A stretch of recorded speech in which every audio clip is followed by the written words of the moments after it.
All right, thanks everyone and welcome to the last talk of this session. So it's my pleasure to introduce Radhika Gupta talking about from buildings to factor complexes. Thank you. Thank you for the invitation to speak. Seems like a really cool concept to do this 24-hour, 25-hour conference. So I want to tell you about, I guess, mostly factor complexes, but I'll start motivating by buildings and mapping class groups. Let's see. So there are three families of groups that I will talk about today. Briefly about SLNZ, a little bit about the mapping class group, and then mostly about out of N. So these three families of groups are very closely related in the sense that in rank 2, in lower ranks, they are actually isomorphic. These three groups are on the nose isomorphic. In higher ranks, they are not isomorphic, but often they satisfy similar properties. And in fact, like the way SLNZ or more generally arithmetic groups were studied, they motivated some things, some methods for studying mapping class group, and both of these together, basically, they show us the path for how to study out of N. And this is what I'm going to do in this talk or in this project, like talk about the results in these two groups, and then talk about the analog in out of N. So I want to define this thing called rational Tits building. This is the rational Tits building. So let me define it first, and then I'll say some properties. So I want to look at the set of partially ordered, I want to look at the partially ordered set of proper vector subspaces of Q to the N, so of rationals. So I'm looking at proper vector subspaces. And I'm defining a complex, which is the Tits building, as the geometric realization of this partially ordered set. What that means is that if I want to look at cells in my complex, the cells are given by these flags, which is a nested sequence of vector subspaces. A nested sequence of these vector subspaces, which are ordered by inclusion maps. So let's say what this simplicial complex is in rank 2 when n is equal to 2.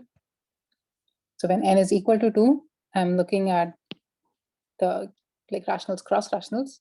So that's my space. And I'm looking at vector subspaces. So I can only have proper vector subspaces. So I can only have one-dimensional vector subspaces. And since I'm looking at rational ones, they are determined by a rational slope. So these are all the rational slope lines. So I will have only 0-dimensional cells in the space because there's only one nested. I can't have more nested sequence of vector subspaces. So it will be a discrete collection of points. And I can arrange them nicely along the vertices of a Faraday graph. So in my picture, the Tits building is only these green vertices. The white part is just for the white edges are not part of my Tits building. So it's just these green vertices, and I've arranged the slopes of rational lines in a nice way. So I have 0 slope here, I have slope 1 here, and then I have slope 1 here, which is obtained by doing these Faraday fractions, where I add the numerators and the denominators, and then so on. So I'm arranging just I guess a pretty way of arranging all the rational slopes along this circle. So that's the Tits building in rank 2. So some properties of the Tits building. It's a simplicial complex. In fact, it's something called a spherical building. The space is again infinite dimensional, because if you have, let's say, a 1-dimensional vector subspace, then you can have lots of 2-dimensional vector subspace if your space is big enough. It is finite dimensional. And I guess the most important thing why we care about the space, about this simplicial complex, is because this group SLNZ acts on this combinatorial metric space. So like by studying the combinatorics of the Tits building, we can understand this particular group. So the Tits building was actually defined to describe the geometry at infinity of symmetric space. So symmetric space is, so I guess SLNZ, or in general, I guess everything is true for arithmetic groups, but I don't know anything about them. So SLNZ acts on symmetric space. And if I look at infinity of symmetric space, the boundary, there is some sense, Tits building is not the boundary of symmetric space, but there is a particular sense in which it does describe the geometry at infinity of symmetric space. So I guess, yes. So a result about Tits building that I want to focus on is its homotopy type, its topology. So the topology of the space is the following. It's completely known by a theorem of Solomon and Tits. So if n is at least 2, the Tits building, the simplicial complex, is homotopy equivalent to a wedge of spheres of dimension n minus 2 and a wedge of infinitely many spheres of dimension n minus 2. So we know topologically we completely understand the space. And using this, so using this fact that its topology is completely understood, so we basically know the top homology group of the Tits building. So we know its homology group, and knowing this relationship between the boundary of symmetric space and the Tits building, using that connection, Borel and Serre, and this was like I think this was a big work by them, which they did for like a lot of arithmetic groups, I think almost all. I'm stating the result only for SL and Z. So Borel and Serre showed that SL and Z is a duality group. So I'll define that in a second. What is a duality group? But it is a duality group with respect to the top homology of the Tits building. So let me say what a duality group is, and then we'll come back to this result. So this is, I guess this notion was defined by Beery and Ekman. So a group G is a duality group of certain dimension with respect to a module D, and this is called the dualizing module. So I have the cohomology of G, so the kth cohomology of G with some coefficients is isomorphic to the homology. It's like Poincare duality with twisted coefficients. So in Poincare duality, we relate homology and cohomology with the same coefficients, but this Beery-Ekman duality is where you have to twist the coefficients, and then you can still get some notion of Poincare duality. So yeah, this is Poincare duality with twisted coefficients. So a group is called a duality group if it satisfies this Poincare duality, this twisted Poincare duality. And the module with respect to which you have to twist, that's called the dualizing module. So going back, SL and Z is a duality group, so it satisfies this twisted Poincare duality. And the module you need to twist with respect to is just this top homology of the Tits building, which is, because we know it's homotopy type, it's pretty simple. Right. So the way this worked, so like the way Borel and Serre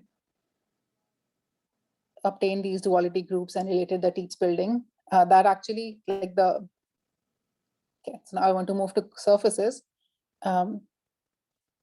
So the definition of curve complex, which I think a lot of us here probably already know, which we all love, but the definition came from this motivation. So I think Harvey, he defined the curve complex and he was looking for something at infinity of diagonal space. So that was his original motivation to try to do this Borel Serre, to try to emulate what Borel and Serre did. Okay. So moving on to surfaces. So I guess I want to talk about the mapping class group, which is a group of orientation preserving homeomorphisms of the surface. Here, instead of Tits building, the analog of Tits building is the curve complex. And this curve complex, I guess, it's again a simplicial complex. It's infinite valence, infinite diameter. The most celebrated result about it is that it's delta hyperbolic. So in this talk, I'm more interested in its topology, not its geometry. The mapping class group acts co-compactly on this. And then I was just saying the geometry at infinity of Teichmuller space, the curve complex captures that. And that's how like, I think Harvey defined it, trying to be motivated by the Tits building. Okay, I guess I wanted to draw the curve complex for a torus. Let's see.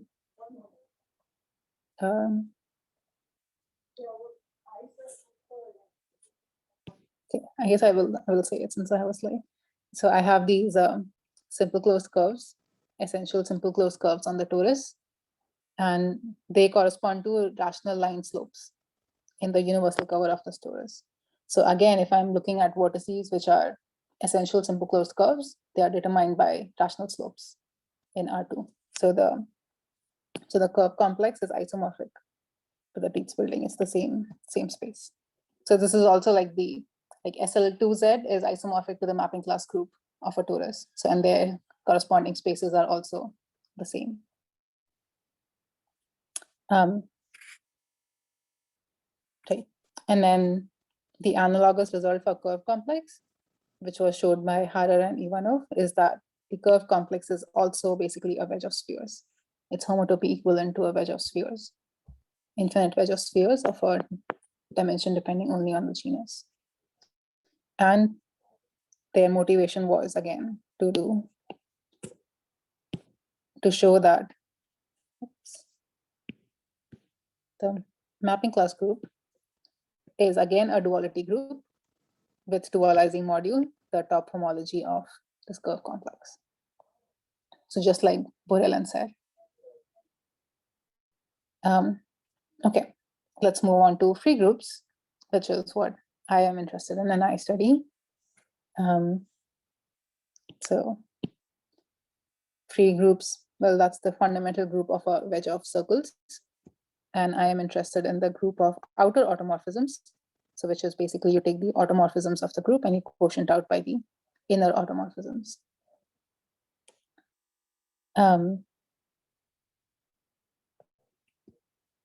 How is this group related to the two groups I've mentioned right now? Well, one is that if I abelianize the free group, then I get a map from the outer automorphisms of the free group to the automorphisms of free abelian group. So that's one way of relating these two groups. And how is out of n related to mapping class group?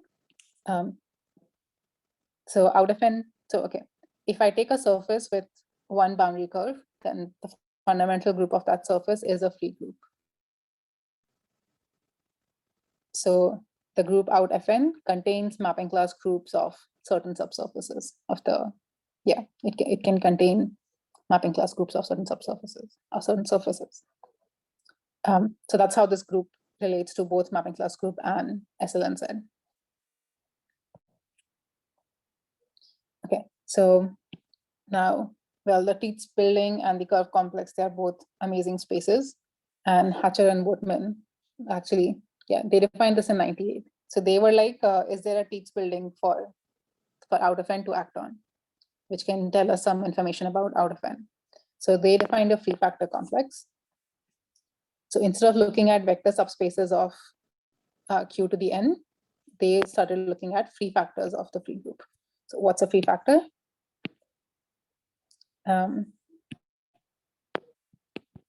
So a subgroup A is a free factor if there is another free factor, if there's another subgroup such that the Fn free group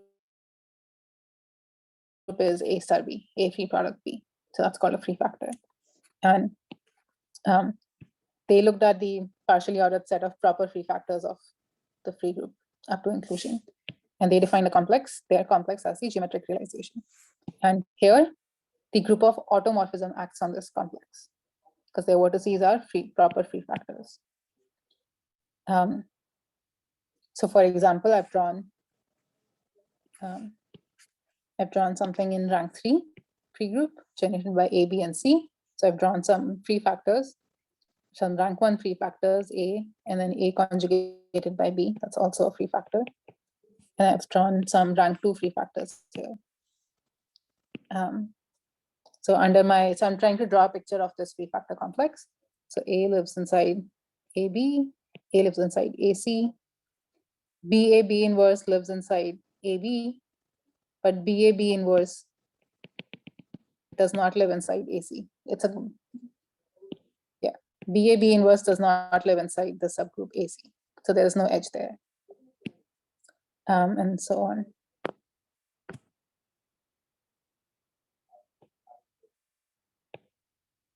So I guess here it's a bipartite graph.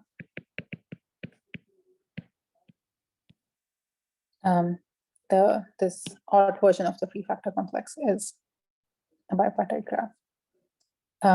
It's a finite dimensional, so among other property, it's a finite dimensional space. And Hatcher and Wortman showed that this free factor complex, which they thought is an analog of Tits building, they showed that it is also homotopy equivalent to a wedge of spheres. But they couldn't really do anything more with it in terms of relating it to the boundary of outer space and things like that. The free factor complex, which you would have heard, there's a good chance you would have heard of it, is slightly different than the one I just defined. So the free factor complex, which we now usually talk about, is where you look at the poset of conjugacy classes of proper free factors. So because we are more interested in the group of outer automorphisms, which doesn't care about conjugates, so instead of looking at honest free factors, look at conjugacy classes of proper free factors.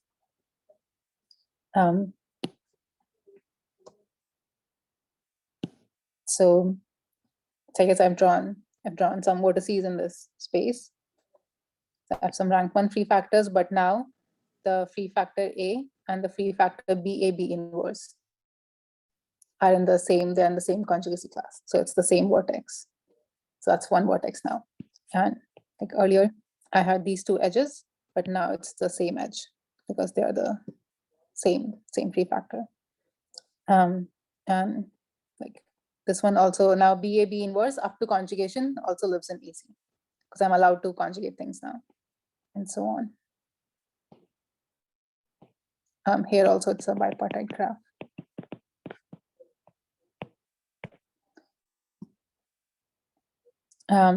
The free factor complex in rank 2 is also the same as the curve complex and the Tits building in the small ranks.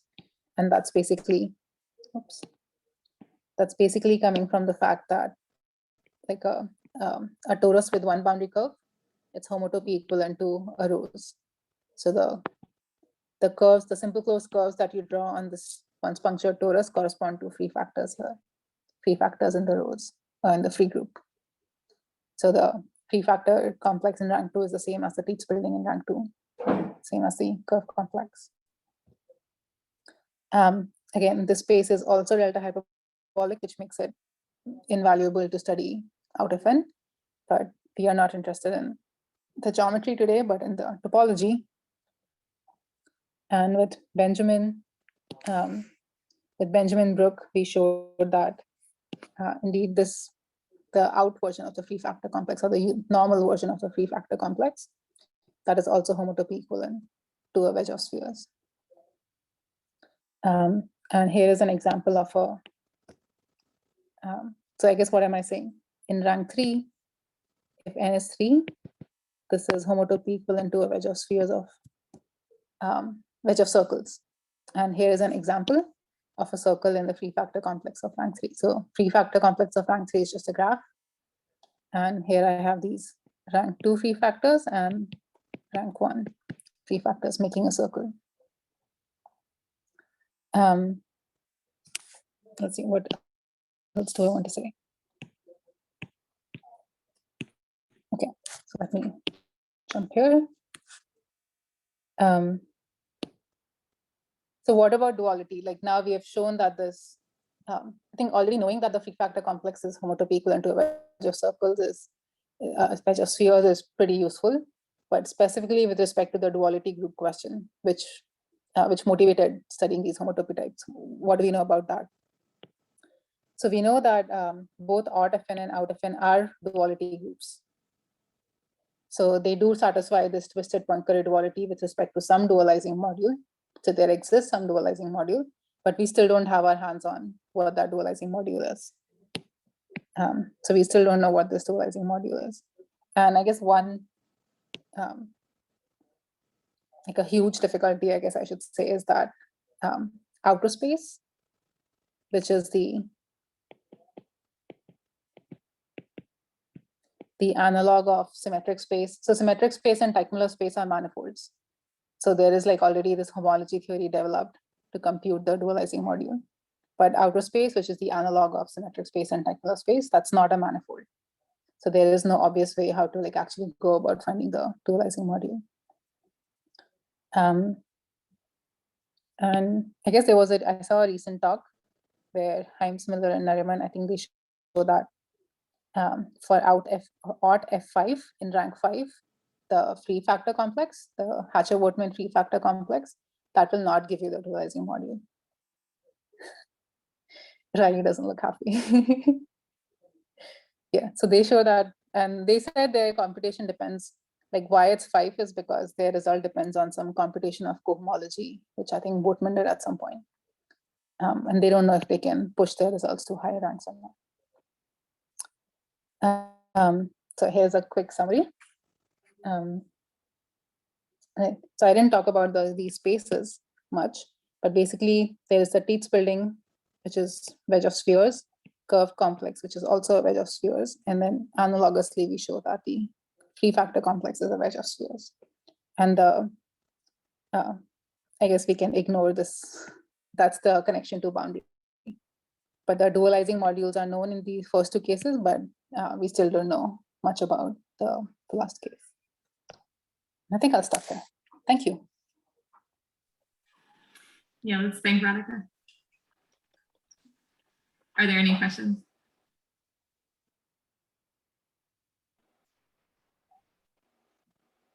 Are there candidates for the, like beyond for the dualizing module? Are there candidates beyond the top dimensional homology of the free factor complex? No, so the boundary is very like if you try to look at the simplicial boundary of outer space, just the simplicial completion is the free splitting complex, and look at that simplicial boundary. There we don't even know what the homotopy type of that is. And then there is a separate boundary called bodification of outer space, and that's like slightly different than what I just said. And that also, I think we only know it's like n-3 connected. We don't know how much. But then because that CVN is not a manifold, we don't have that theory to say that, okay, once we do find these, yeah, even if we find the homotopy type of these boundaries, we don't know if that's good enough. Yeah, but yeah, I think people believe that these things should play some role in the dualizing module. Maybe it's a direct sum of the top homology here plus something else. Cool, thank you. Thanks. Any other questions? Great. Let's thank the speaker one more time. Thank you. We now have about half an hour break.